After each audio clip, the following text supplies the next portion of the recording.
eles falavam sobre a necessidade de você instruir uma população. Então eles falavam que você ter o voto era diretamente proporcional à alfabetização e à revolução econômica no seu país, né?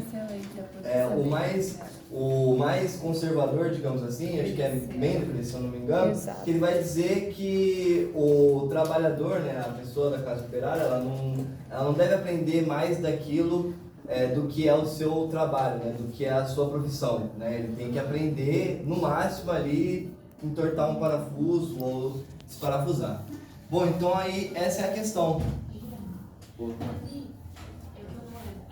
1870 e 1970. 1800. Estados Unidos, 94% Ah, alfabetizados eram brancos e não brancos. Ah, é o contrário. Porque é um país super racista, né? Eu fiquei com essa questão. É porque eu fiquei na Não dúvida, eu sei. não sabia se o 7 ou o 3 estava errado.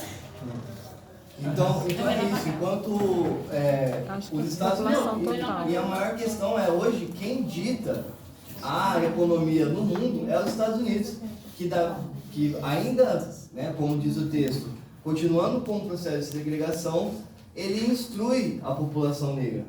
E é lógico que eu não estou falando aqui que o Roosevelt lá, a galera, né, da elite branca foi amigo. Não, foi um processo de luta também, de muitos da população negra querendo não só o sufrágio, mas também ser alfabetizado.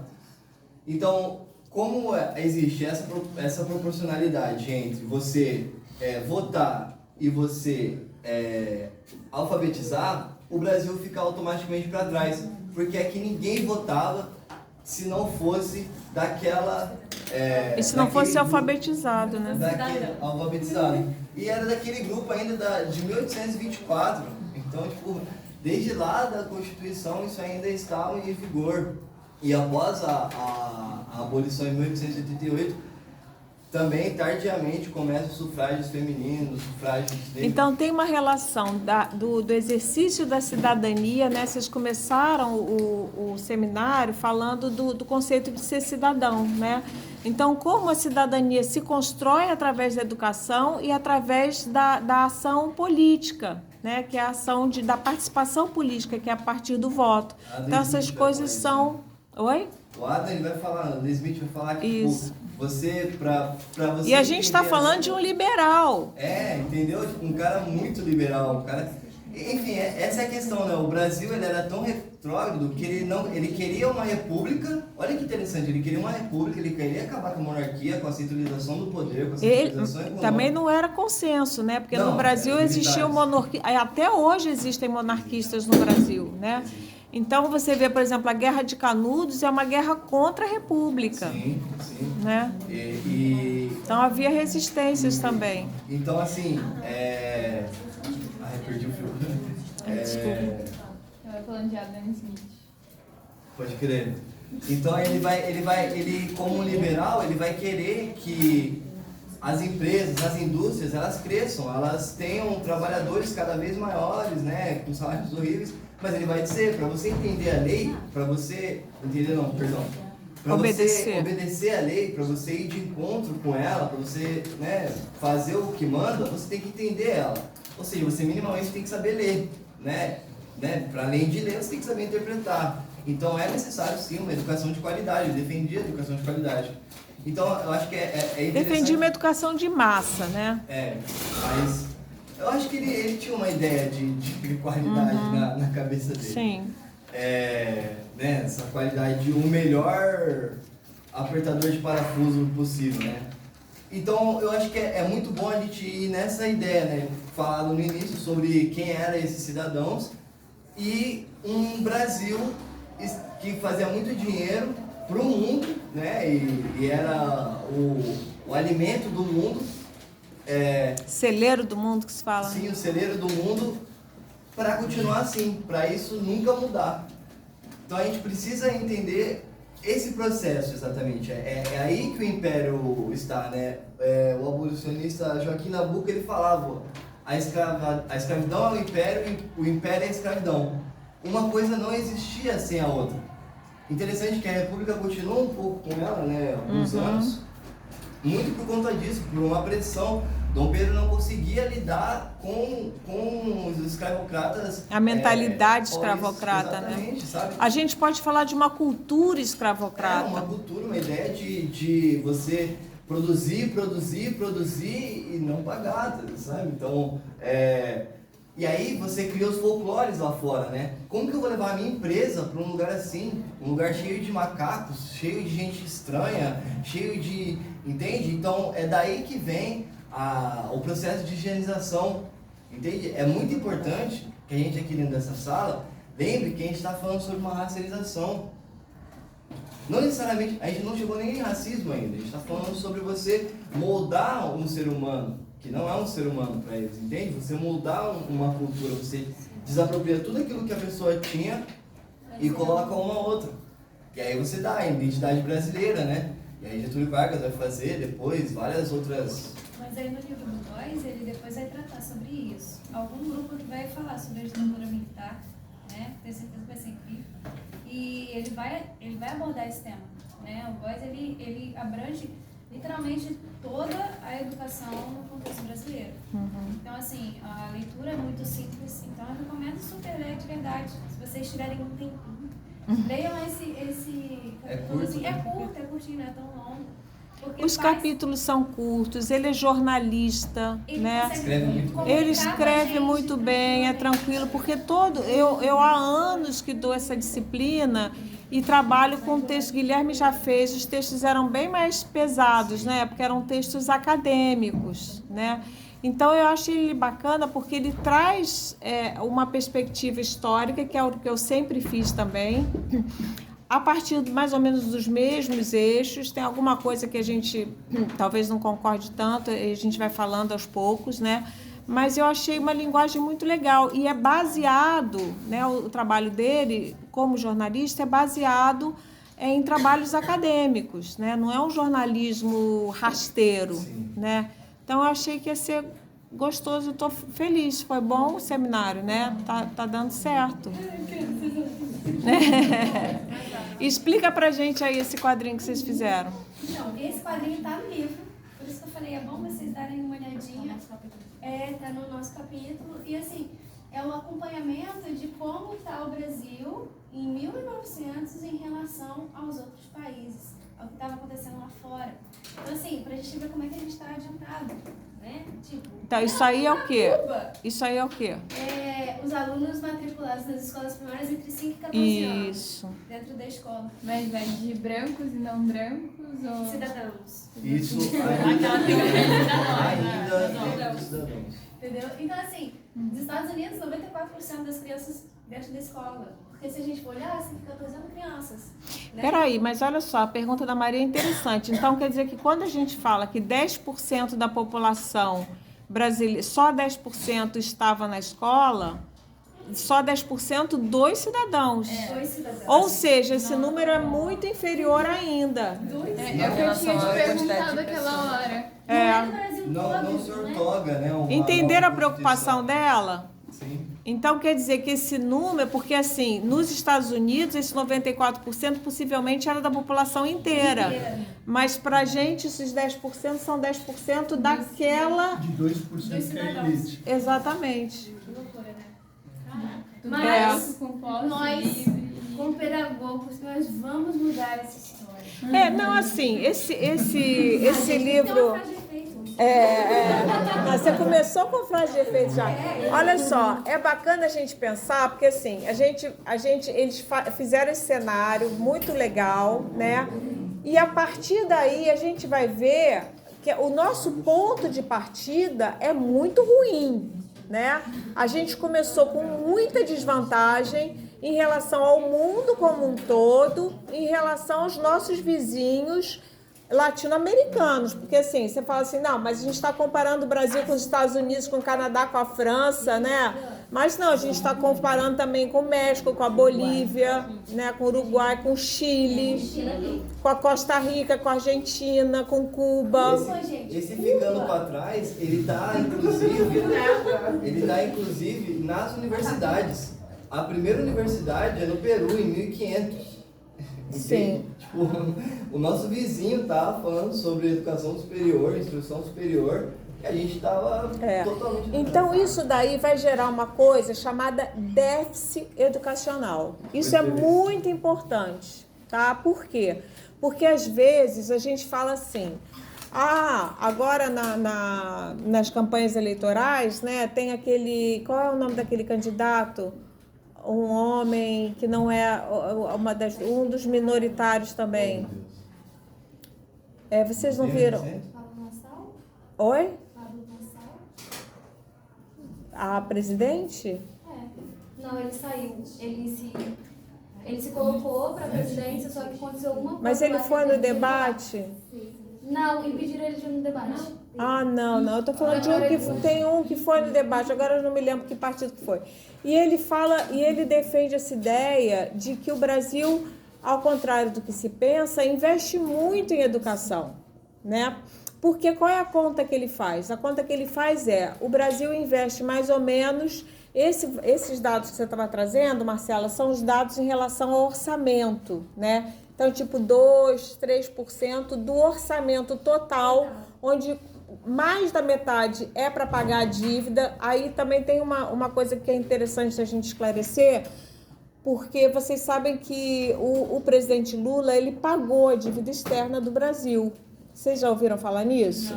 Não. Tá, ele próprio faz bastante campanha disso. Só que, na verdade, o que ele faz é transformar a dívida externa em dívida interna, né? Então, a gente pagou ao FMI, que era uma bandeira progressista, dar o calote no FMI. Por quê? Porque era uma dívida indevida, né? Então, ele pagou uma dívida que a gente ia dizer não temos que pagar, ele pagou, né? E transformou com isso, essa dívida externa, ele endividou o próprio país, tá? Então, a gente hoje em dia tem essa dívida interna que consome mais da metade a gente ficou na mesma situação, tá? A grosso modo, ele basicamente pegou dinheiro com a agiota para pagar o banco. Tipo isso. Mas, enfim, por que eu estava falando disso agora? Por causa do déficit educacional? Sim, o déficit educacional. Então, o que acontece? Quando a gente pensa... Então, isso que você estava falando antes era a questão em relação ao orçamento, né? Da dívida e tal. Agora, se a gente pega o PIB, que é o Produto Interno Bruto, né? Então, se eu pego o PIB dos Estados Unidos, o PIB do Canadá, da França, desses países todos que estão listados aí... E ver qual é a porcentagem que cada país destina do produto interno bruto para a educação, o Brasil não está tão mal, não, tá? E aí a gente pensou, mas então por que a gente não vai para frente se a gente destina à educação a mesma coisa que a Inglaterra destina, por exemplo, do PIB? Oi? Tem um bocado de desvio, mas não é só isso, não. Não é só isso. O problema é o déficit educacional, tá? Porque vamos pensar... Não, olha só.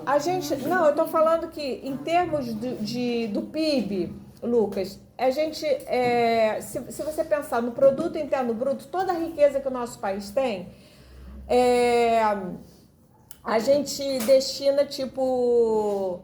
5% para a educação. Houve cortes, mas não varia muito nisso não, tá? 5% mais ou menos, 4%, 5% do PIB. Não é muito pouco comparado aos países da OCDE, tá? Que a média mais ou menos é essa mesma, tá? Então a questão é por que investindo esse mesmo valor a gente não consegue alcançar os mesmos níveis de qualidade que os outros países que investem o mesmo valor do PIB conseguem, né? Por quê?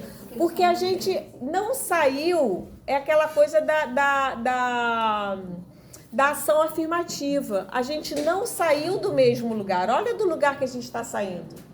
Então, para a gente chegar, olha só, daqui, olha o atraso que a gente tem, dessa situação aqui, para a gente chegar aqui, olha como a gente estava atrasado. Então, se esse aqui investe 5% do PIB para a educação, digamos, os Estados Unidos investem muito e desperdiça muito.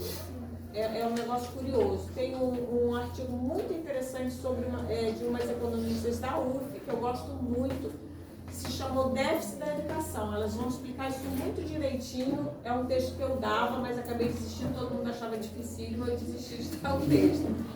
Porque é muita matemática, assim, mas é bem legal, não é tão difícil quanto parece, não. Então, olha só, isso aqui, elas vão chamar isso aqui de status quo. Status quo é a situação existente, real, tá? Esse é o status quo, 94%, tá? Você tem os Estados Unidos com uma certa qualidade de educação e investe 5%. Se o Brasil investe também 5%, a mesma quantidade, qual vai ser a tendência depois de 1 ano, depois de 5 anos? Se ele investe a mesma coisa que a gente, depois de 5 anos, depois de 10 anos, o que vai acontecer? Eu vou manter o status quo. Eu vou manter essa situação, vou manter essa condição. Se ele quiser subir, ele vai ter que investir mais. Exatamente, eu vou ter que, o famoso, tirar o atraso. Tá entendendo? Se você... Vou usar a metáfora vulgar, mas que é boa. Se você tem um relacionamento sexual normal, mantém aquele padrão, ok. Se você fica 1 mês na seca, você vai ter que tirar o atraso. Sabe esse negócio de tirar o atraso? Então a gente tem um atraso, que é um déficit educacional. Então olha aqui, olha. Nossa, tem muita gente no atraso aí. Olha só, então, para vocês terem uma ideia, quando a gente fez a nossa primeira LDB, em 2001, isso é um negócio interessante de saber, em 2001, o presidente Fernando Henrique Cardoso se fez a primeira LDB, não, o primeiro Plano Nacional de Educação com várias metas, né, de desenvolvimento para a educação. Só que eram 273 metas, mas não havia nenhuma meta para dizer de onde vinham os recursos. Então, se eu quero sair de 10% de criança na escola e dobrar isso, ou duplicar isso, ou triplicar isso, eu precisaria... Olha só quanto para chegar aqui nos Estados Unidos. Para eu chegar aqui, eu tenho um déficit de quanto por cento? De 84%. É essa a diferença? Isso é o déficit. O que é o déficit? É os 94 menos os 10%. Eu estou atrás dos Estados Unidos 84%. Concordam? Está entendendo? Isso é o que a gente chama de déficit, é o atraso. A pessoa está no atraso 1 mês, 2 semanas, 3 semanas. Aí tem que sair do atraso, não pode ser uma rapidinha, vai ter que ser um negócio mais. Professora, mas aí, volta no Fernando Henrique Cardoso. Ah, sim. Aí no Fernando Henrique Cardoso. Aí a gente estava organizando o primeiro Plano Nacional de Educação nessa época, que foi promulgado em 2001, tá? E não tinha uma porção de metas para aumentar, para triplicar, acabar com o analfabetismo, coisas estratosféricas, maravilhosas, né? Só que o que a oposição, que na época era o PT, né, reclamava? Olha, não dá para fazer essas coisas porque a gente tem um déficit muito grande. Para conseguir atingir as metas do plano, tá? Seria necessário em 2001, tá? A bancada do PT exigia um aumento de 5% para 10% do PIB para a educação. O dobro para sair do atraso. Porque depois que você sair do atraso, para manter o status quo, para manter a situação, é fácil. Os Estados Unidos podem continuar. A Inglaterra pode continuar dedicando 5% do PIB, porque eles já estão no patamar, já está todo mundo alfabetizado, os professores já têm todos formação de nível superior, as escolas estão construídas, as universidades todas estão bem construídas, tem tudo, tem alojamento, tem bandejão, tem auxílio, tem tudo que vocês queriam ter, não tem, aqui não tem, lá tem, já tem tudo. Então a gente não precisa de um a mais, tá entendendo? É só manter aquilo. Então, para a gente ter a mais, precisava de 10%. Aí o que aconteceu? Aconteceu que a oposição pedia 10%, a situação pedia, o PSDB defendia os 5%, chega num acordo de 7%, que é o meio termo, né? E na hora H, o Fernando Henrique vetou justamente a meta que falava, que definia, que responsabilizava o Estado a destinar os 7%. Então ficaram as 273 metas sem indicar a fonte de recursos. Acabou com tudo. Aí você pensa, aí quando o PT veio, a gente pensou, poxa, né? Qual era a campanha, qual era a bandeira de campanha? Vamos recuperar isso. E o que aconteceu? Mantivemos a destinação de 5% por PIB. Então, se em 2001 a gente precisava duplicar, imagina hoje que a gente está em 2022. Faz as contas. Entendeu? Então, daqui para cá, tem 21 anos. 21 anos, entendeu? Então, se há 21 anos atrás a conta que os economistas do PT faziam era de 10%, né? Aí depois disso, em 2014, a gente aprova, Dilma aprova o segundo PNE e vai dizer que a meta de 10% é só para 2024. Feio, né? E coloca pressão lá, né? Exatamente, ainda condiciona a destinação de recursos ao pressão, enfim. Então, assim, é importante a gente hoje pensar que o tamanho do déficit, tá? A gente sai de um déficit terrível, a gente continuou com esse déficit. E agora, gente, ultimamente, nesses últimos anos de pandemia, a gente aprofundou mais ainda o déficit, porque foi brutal, tá? A gente está vivendo uma crise mundial. É verdade que tem inflação no mundo inteiro. Isso é mentira? Não, isso é verdade. Agora, é verdade também que o Brasil foi um dos poucos países que não reforçou em educação. Então, a gente ficou de novo para trás. A gente andou mais para trás na pandemia.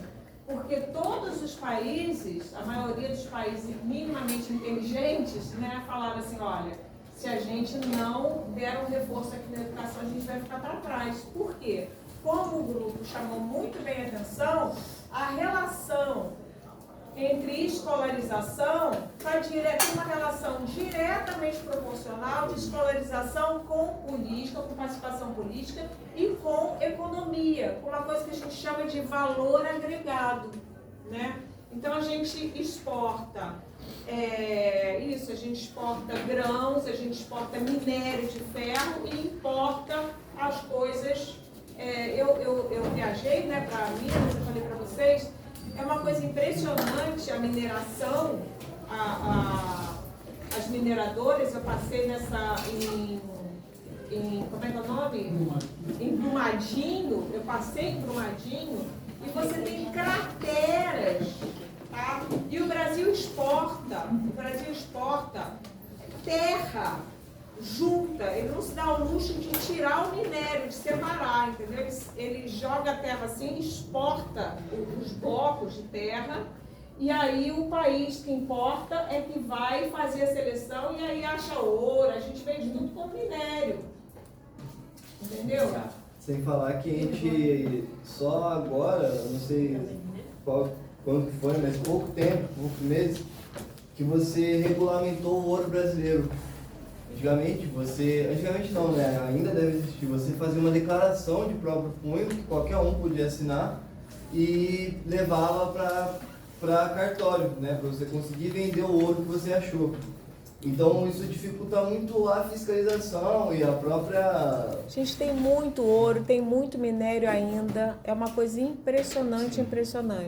E essa coisa da colonização, eu contei para vocês isso, né? Quando eu fui em Minas, eu visitei uma mina. E, por sorte, tinha o cara que era o guia da mina. Eu fiquei encantado com ele. Ele estava guiando um grupo, uma professora maravilhosa também. Eu fiquei assim, emocionada, de verdade. Um monte de criancinha visitando a mina. E eles fizeram um discurso assim para as crianças, lindo, eu achei, falando inclusive o seguinte, que quando a gente fala escravo, né, a gente essencializa a ideia de que os negros eram escravos. Os negros não eram escravos, os negros foram escravizados. Olha que interessante, participo passado, eles sofreram a escravidão, eles não nasceram escravos, né? E sabe por que eles foram trazidos para explorar as minas em Minas Gerais?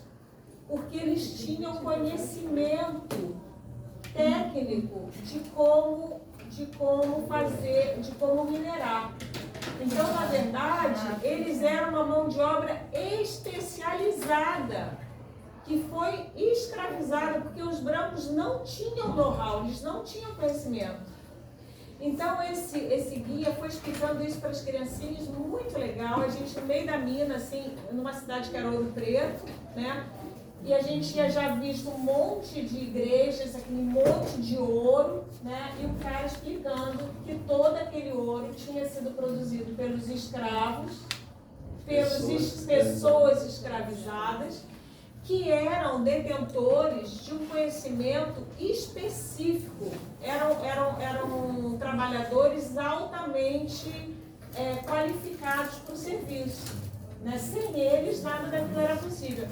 E tudo isso, todo esse dinheiro da exploração do minério, né, enquanto a gente está falando aqui nessa época, e essa época mesmo, né, da época de Vila Real, que era o Ouro Preto, é essa época aqui, né? Esses 10% que a gente tem aqui só de gente, exclui quem está excluído aqui. São todos esses negros escravizados que tinham conhecimento específico da mineração, e esse fruto da mineração é que bancou o quê? A Revolução Industrial na Inglaterra. É de arrepiar, né? Vocês se dão conta disso? Entendeu? Porque a revolução industrial, para acontecer, para você criar toda aquela a maquinaria, né, da indústria têxtil, a máquina a vapor, da onde é que vinham os recursos para fazer tudo isso? Daqui. Então, isso é muito interessante a gente entender que, olha só, a gente está aqui, a Inglaterra está onde aqui? Está aqui, Reino Unido, está aqui, ó. Eu até falei pro Guilherme, né, que eu recebi uma chargezinha muito legal sobre a rainha da Inglaterra que morreu, né, que dizia assim, que era uma senhora muito perfumada, adorava uma colônia.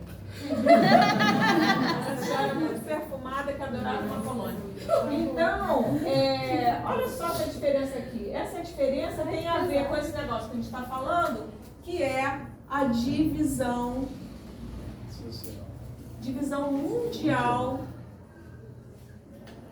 mundial do trabalho. Tá? Que existe até hoje. Que existe até hoje.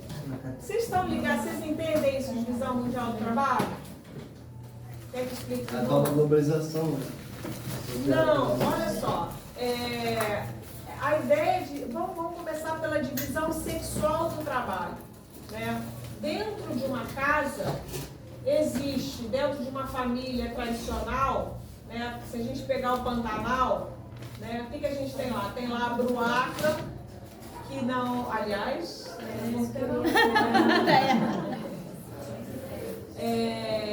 Você tem a mulher que... Vocês estão ligados a essa novela? Não? Sim. Acho que sim, né, professor? Eu só falo na novela. Não assisto, mas todo mundo assiste. Não, tá muito bacana a novela, vai acabar, graças a Deus, eu vou ficar livre desse vício.